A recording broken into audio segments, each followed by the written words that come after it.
И тя, вика, трябва да извикаме консултант, хематолог да погледне резултатите. Ти ще ходиш да го вземеш с твоята кола. Тя жена ти е в болница, но ти отиваш с колата да вземеш друг лекар. Да, аз съм линейка, да. Частна линейка. Отиваш да го вземеш, да го донесеш тук, да направим консултации, да погледне кръвните резултати и да каже, дали може да предприемем раждане при тази кръвна картина. Тя казва, че била консултирала с чужбина, била консултирала с други клиники и не знам си какво. Тя просто си намери връзка там с онкологията, да може да я... В смисъл да я преведе някъде, да се оттърве от нея. В онкологията ли ще ражда жена ти? Сега ще ви обясня. Това е много интересно. Той е като филм. То може да се направи филм от нашия случай. Тази ужасна трагедия. Отивам, взимам хематолога, доктор Христчев се казва, нека да го чуят всички зрители. Отиваме в клиниката на Мазнейкова, качваме се горе в нейния кабинет. Значи тя седи тука, Христчев, доктор тука, аз и на жена ми майка. И тя му подава кръвните резултати. Ето, доктор Христчев, погледнете. Той ги взима. Да. През това време аз исках да взема да погледна, защото вече горе-долу бех наясно, за какво става въпрос. Какво ги пипаш, вика, тия резултати, вика, ти, вика, нищо не разбираш, вика, изчакай, вика, специалиста и ми ги дръпна от ръката, да си изкаже мнението. Значи Христчев ги взима резултатите, поглежда ги и казва, Валя, вика, въдете бебето, вика, няма никакъв проблем. Въдете бебето. Вземете да имате кръв, плазма, тромбоцитна маса, въдете бебето. Детето й се роди здраво, благодарение на бързата реакция, която беше от целият екип на болницата. Запряна беше оперирана от най-опитният екип. Аз не участвах в операцията на Запряна, така че лично участие аз нямам като хирург. Наблюдавал съм целият този процес, като завеждаш отделение. Колко пари ти взимат? Тя ми взима 4200 лева за всичко. Единствено имам една касова бележка от това плащане, в което пише услуги 4200. А преди това ми дадох един лист, в който пише 2000 лева секцио, 1000 лева консултации, 500 лева нещо консумативи, 500 лева нещо друго, 200 лева превеждане на новородено. Многопрофилна болница превежда дете на 2 часа в друга болница. Защо? Защото детето е задушено. И в коя болница се превежда детето? И тя ни изпраща в университетска детска болница. Тя си извика линейка. И на 2 часа детенцето го превежда в друга болница. Детето не е много добре, жена ти оцеля. Детето не е много добре, ще го преведем в друга болница. Защо многопрофилна болница, която има лиценз като за такава, изпраща бебето, моето дете, в друга болница? Аз и това не мога да разбера.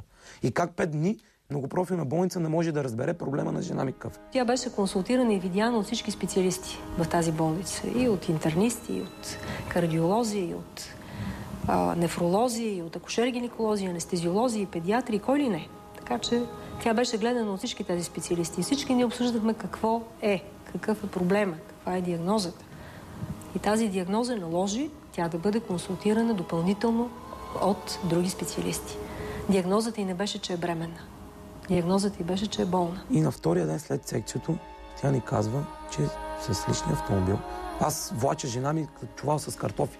Аз я консултирам, аз я карам като линейка. Вика, с личния автомобил ще я закараш в онкологията да й направят пункция костен мозък. Това е на втория ден след секцията. На втория ден след секцията. Когато това е страшно болезнено. се лежи в болницата. Секция няма не на втория ден. Не знам. Аз не съм доктор, просто нямам никакво обяснение. И аз слушам лекарите, какво ми казват, слушам докторите. Взимам жена ми на втория ден след секцията, тя се чувства добре, но само искам да кажа, те са толкова много неща, че на мен някои неща ми се губят и ми идват след това и затова така става объркване. Нещата след секцията се влошават страшно много. Температурата започва да става още по-ужасна. Но преди температурата започва една треска, втрисане, студ. 41 градуса стигнахме температура.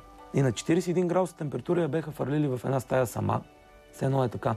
Без надзор, без никаква терапия, без никакви смисъл, някакво лечение. Да се, като жена, която е раждала след секцията, да сложат някакви медикаменти, нещо да подсилят този организъм. Нищо. Е така. Остават го в една стая.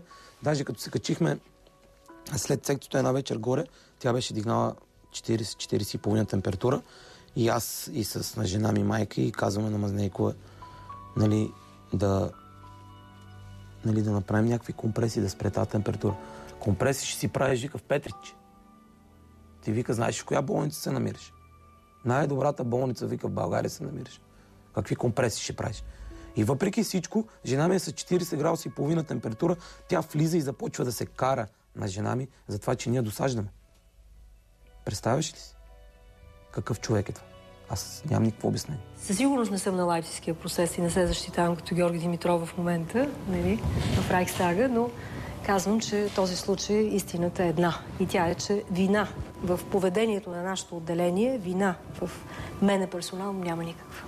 Жалкото е, че си отида млада жена. Така, и тръгваме. качвате се в твоята кола лично. Тя на 2 дена родила жена секцио, с операция, с температура и отивате в Ракова болница. И отиваме в Ракова болница в Дървеница, хематологията. Да. И там се срещаме с доктор Христчев пак и с него се качваме горе по етажите да направят пункция костния мозък.